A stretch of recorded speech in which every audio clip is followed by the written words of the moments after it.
দেবতার নামে ভণ্ডামির অভিযোগ। শনিবার বড়সড় প্রতারণা চক্র হাতে নাতে ধরল স্থানীয়রা। ঘটনাটি পূর্ব বর্ধমান জেলার শহর বর্ধমানের ৫ নম্বর ওয়ার্ডের ইছলাবাদ কিরণ সংঘ এলাকার। অভিযোগ, এলাকারই এক মহিলা, তিনি কৃষ্ণকালীর সাধক নামে পরিচয় দিয়ে কৃষ্ণকালীর উপাসনার নামে বিভিন্ন উপায়ে বহু টাকা উপার্জন করতেন। বহু দূর দূরান্ত থেকে আসতেন সাধারণ মানুষজন। তার নাকি আছে একটা ইউটিউব চ্যানেল। অভিযুক্ত সাধিকার নাম মঙ্গলা কোরা। অভিযুক্ত সাধিকার ভণ্ডামি অবশেষে সামনে আনলো স্থানীয় এলাকার মানুষজন। ভণ্ডামি হাতে নাতে ধরতেই উত্তেজিত হয়ে জনতা মন্দির থেকে ছুঁড়ে ফেলে দেন মন্দিরে থাকা দান সামগ্রী, কাপড়, গামছা সহ বিভিন্ন জিনিসপত্র। খবর পেয়ে ঘটনাস্থলে পৌঁছে পরিস্থিতি নিয়ন্ত্রণে আনে বর্ধমান থানার পুলিশ। অভিযুক্তকে আটক করে বর্ধমান থানার পুলিশ। স্থানীয়দের অভিযোগ, যিনি নিজেকে কৃষ্ণকালী সাধিকা বলছেন, তিনি নিজে কোনো একটি চিটফান্ড সংস্থার সাথে যুক্ত ছিলেন। পরে সেই সংস্থা থেকে তাড়িয়ে দিলে অভিযুক্ত মঙ্গলা কোরা দেবতার নামে ভণ্ডামি শুরু করেন। অভিযুক্ত মহিলার স্বামী একজন ফুচকা বিক্রেতা বলেও দাবি স্থানীয়দের আরও অভিযোগ, ওই মহিলা বলতেন শ্রী রামকৃষ্ণ নাকি মাকে পাননি, তিনি কৃষ্ণকালীকে পেয়েছেন। চিটিংবাজি করে বহু মানুষকে প্রতারণা করে বহু জমি জায়গার মালিকও হয়েছেন অভিযুক্ত কালী সাধিকা। অবশেষে ফাঁস হলো কালী সাধিকার ভণ্ডগিরি। বলুন কি হয়েছে? ইনি আমাদের এখানে জায়গা কিনে বাড়ি করেছে এবং এই জায়গার মালিক হচ্ছে এই বাড়িটার পরে। আচ্ছা, উনি পুরো জায়গার মালিক ছিল। উনি যখন বাড়ি করে এনাকে সমস্ত রকম হেল্প আমরা ক্লাব থেকে করি। যেহেতু গরিব মানুষ তারা ফুচকা বিক্রি করে, আর ইনি একটা প্রাইভেট সংস্থা যেগুলো বিনিময় সংস্থাতে কাজ করে, যাই হোক করছে ভালো। হঠাৎ দেখলাম বাড়ির ছাদে একটা কালী পুজো করেছে এবং মন্দির দিয়ে, সব ঠিক আছে, অসুবিধা নেই। হঠাৎ পুজো করছে, ঠিক আছে। ও একটা কি করেছে, চালু দিকে একটা টিম তৈরি করেছে। প্রত্যেক গ্রামে গ্রামে না এই টিমের লোক রাখা, এরকম কমিশন সিস্টেম।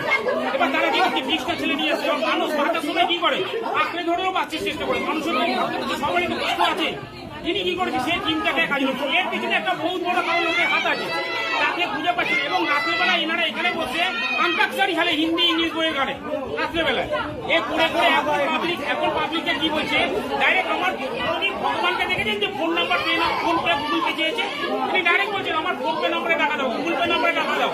এই যে বলছে না, দাজ আমাকে দিয়ে যান, সব ভাব পার্টির কথা সব নিজেরা পয়সা খরচ করে করেছে। কারণ কোটি কোটি টাকা কামাচ্ছিল, 3টে জায়গা অলরেডি 1 কোটি টাকার জায়গায় কিনে নিয়েছে অলরেডি। এগুলো কিনে করে এবার এগুলো তো মানুষ বসবাস করে। ভগবান তো পাওয়া অত সহজ না, এটা সহজ কি? এটা করেছে আজকে 6 মাস ধরে এত নোংরামি করছে, ডাইরেক্ট করছে। এবং এরা ফটো বিক্রি হচ্ছে। ইনি কি জানে, ইনি ভগবানের নামে কি জানে না, ফটো বিক্রি হচ্ছে। ঠাকুরের ফটো বিক্রি হয়, কিন্তু ঠাকুরের ফটো থাকে, ঠাকুরকে যে ভালোবাসে তার ফটো বিক্রি হয়। এনার সঙ্গে ফটো বিক্রি কতদিন ধরে এই ভণ্ডামি করছে? কতদিন? 6 মাস ধরে। এবং এর ভিতরে একটা বড় চক্র লোক আছে, সেই ভদ্রলোকের খুঁজে বার করতে হবে। এতে বললে সেই ভদ্রলোক বেরিয়ে আসবে। প্রত্যেকদিন রাতে এতে অনলাইনে কথা হয়। ইনি এখন কাউকে এমনি ফোনে কথা বলে না, খালি হোয়াটসঅ্যাপে কথা বলে, ভিডিও করে না। কেউ যদি আসে এখানে কেমন ভাবে তিনি দেখেন তাকে? ইনি কিছু না, খালি একটা ত্রিশূল বানিয়ে নিয়ে এসছে। আমার খুব আমাদের ওই তেলপুর থেকে, তেলমারিপাড়া থেকে বানিয়ে নিয়েছে একটা ত্রিশূল। তাহলে এই পাশে যার জায়গা যে মালিক ছিল, তিনি ভগবান টাইপের লোক ছিল আর কি। মানে কি আগেকার দিনে পুরনো লোক না, ওনার একটা ত্রিশূল ছিল। আর সেই ত্রিশূল হয়তো মাটির নিচে ছিল না। তাহলে উনি একটা আলমারি আছে, উনি বলছে ত্রিশূল উপর থেকে পড়ে, ত্রিশূল উপর থেকে পড়ে। আপনি বলেন স্যার পড়ে, উনি ত্রিশূল একটা ওয়েল্ডিং থেকে পড়ে, কারখানা থেকে বানিয়ে নিয়ে। কোন জায়গায় এটা কোন জায়গায় হয়েছে? হ্যাঁ, আপনাদের ব্যবসা কেন মনে হচ্ছে? ব্যবসা মনে হচ্ছে কেন? ভিডিও ফোনে নিজে কানে কথা শুনেছি, নিজে কানে। এইটুকু শুনতে পারবো, খবর পাওয়া যাচ্ছে যে ইনি বলেন যে ভর করে যে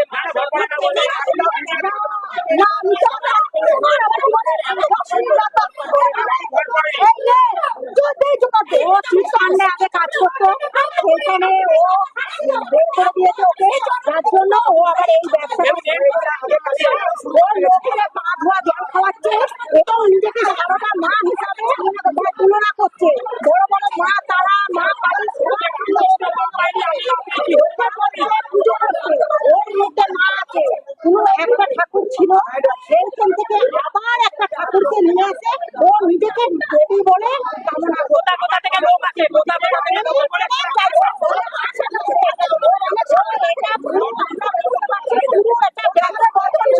জায়গা কিনেছে আছে কোনো মা বলে আমাকে সোনা দে টাকা দে হ্যাঁ ওনার নামে জায়গা ছিল।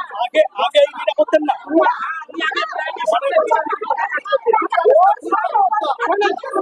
ওর স্বামী খুচরা বিক্রি করতো আর ও চিট ফান্ডে কাজ করতো সেখানে ঝামেলা হয়েছে বলে বেতন থেকে ছাড়িয়ে দিয়েছে। আমরা বলতে যে কাজ হাওড়ার পর আপনি ব্যবসা ফেলে দেন। এটা পুরো চিকেনবাজি ব্যবসা করে কিচ্ছু না, কারণ আমরা সম্পূর্ণভাবে বুঝতে পারছি যার জন্য এটা নিত্যদিন দেখতে আমরা যখন আমরা অসুস্থ হয়ে যাচ্ছি তবে কখনো আজকে এই ঝামেলা আমরা করছি। আমার নাম রবি দত্ত, আমার এখানেই বাড়ি। আমি মায়ের এখানে সেবা ভাগিদার। এখানে কি কাজ করেন আপনি? এখানে কি আমি করেন? এখানে মায়ের সেবা করি, আর কিচ্ছু না। আপনার যেটা অভিযোগ হচ্ছে এখানে আপনি দালাল হিসেবে কাজ করেন। এখানে আপনি দালাল হিসেবে কিছু কাজ করেন কি? এখানে মন্দিরে সেবা করতে আসি। আমি কিচ্ছু নিই না। মন থেকে মায়ের সেবা করি। কোথায় যেতে হবে বলতে মন থেকে আমি সেবা করি। আর কিচ্ছু আমি এখানে নিয়ে যাচ্ছি না। আপনার বাড়ি কোথায়? কি নাম আপনার? একটু দেখলেন আপনি বলুন, আপনারা তো ভক্ত, আপনারা এসেছেন। ওই তো এসেছিলাম, তারপরে বিশ্বাসে এসেছি, হ্যাঁ এসে দেখলাম গন্ডগোল। বলুন। ঠাকুরের বিশ্বাসে এসেছি, এসে লাইনের খুব গন্ডগোল, ফ্ল্যাটের লোকেরা গায়ে গরম জল ঢেলেছে। আচ্ছা, ঢেলে আমাদের তাড়াবার চেষ্টা করছে, একদিক দিয়ে উঠে গেছি, আর দিকে বসেছি, আর একদিকে ঢেলেছে, আবার এরকম করে আমাদের সাথে ফ্ল্যাটের লোক। তারপরে ভেতরে গিয়ে দলবল লোক, মানে তারা অনেক মেয়ে ছেলেরা, আমি তো চিনি না, এক একটা লোক নয়, তারা বলেছে যে করতে যে এদের তাও, এদের মেরে তাও। এরা জানে না, এরা একটা ভণ্ডর কাছে পড়েছে, কি কোটি কোটি টাকা নাকি উনি কামাচ্ছেন, আচ্ছা। সব বলে। আপনারা আজকে প্রথম এসেছেন? আজকে কি কারোর মুখে শুনে এসেছেন যে এখানে ইউটিউব চ্যানেল দেখে আমরা এসেছি। এখানে ইউটিউব চ্যানেল দেখে এসেছেন? কি নাম এই যে মানে এই মায়ের নামটা কি? মঙ্গলা লক্ষ্মণ না কি একটা, মঙ্গল লক্ষ্মণ আর মঙ্গলা মা কৃষ্ণকালী মা। কি নাম? কৃষ্ণ কালী মা। এখানে এসেছেন কৃষ্ণকালী মা থেকে, যে উপকার হবে বলে এসেছেন নাকি? কি রোগ নিয়ে এসেছেন? আর উপকার হয় বলেই তো মানুষ এসেছে না। এত ভিড় মানুষ কিসের জন্য এসেছে? এত ভিড় মানুষ, আমার থেকে একজন শুনবে, তার থেকে আরেকজন শুনবে, সেই ভেবেই তো আমরা এসেছি।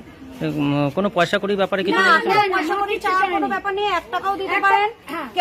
একটা কেউ আলতা সিঁদুর দিচ্ছে, যার যেরকম, কোনো মেয়ে বলছে না, কিছু চাইছে না, তাবিজ মাদুলি কবচ কিচ্ছু দিচ্ছে না, কোনো কিছু নেই। শুধু আমরা শুনেই এসছি। এবার সবারই তো নানান সমস্যা। আমি চাইছি যে আমার স্বামীকে ভালো হোক, এই কারণেই আসা এখানে। কেউ চাইছে কারোর মা ভালো হোক, কেউ চাইছে কারোর ছেলে। এই যে ছেলেটাকে নিয়ে দেখুন, এই যে ওখানে ভিডিওটা করুন, করছি। ওই যে ছেলেটা অসুস্থ, কোলে নিয়ে দেখুন গরমে। এই যে কি, কোথায় বাড়ি আপনার? আমার বাড়ি কলকাতা বেলঘরিয়া। কলকাতা বেরগড়িয়া। কি নাম আপনার? পিউ দে। কি হয়েছিল ঘটনাটা সেটা বলুন। প্রথমত কথা হয়েছে যে কথাটা হয়েছে ভক্তদের কাছে আমি কোনোদিন কিছু চাই না। প্রথমে ভক্তরা সবাই বসেছিল, বলেছিল যে মা যদি তুমি যদি হয় আমি দেবো মা। ভক্তদের কাছে কোনোদিন 10 টাকা চাওয়ানো হয় না। ভক্তরা নিজের মুখে যে যেমন খুশি হয়, 10 টাকা 20 টাকা 100 টাকা মাকে যা দান করে সেটাই মায়ের মন্দির হবে।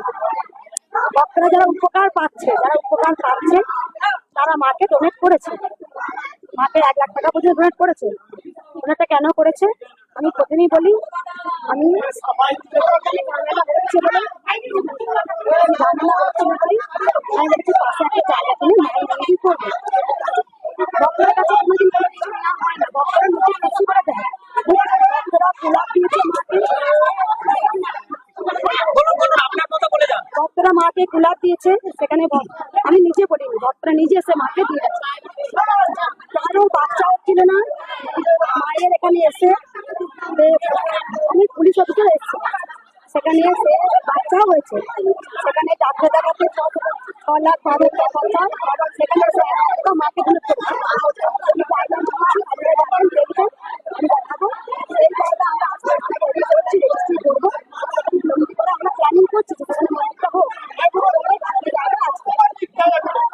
দ্বিতীয় কথা, ভক্তরা প্রচুর যে ভিড় হচ্ছে, কিন্তু হচ্ছে এখানে আমরা যেটা শুনতে পাচ্ছি যে আপনি হচ্ছে আগে বাচ্চা করতেন না, ওটা ভণ্ডামি বলছে। কেন আপনি কি আগে করতেন পুজো? আমার ছেলে মাটি ভালো মতন দেখা যাচ্ছে।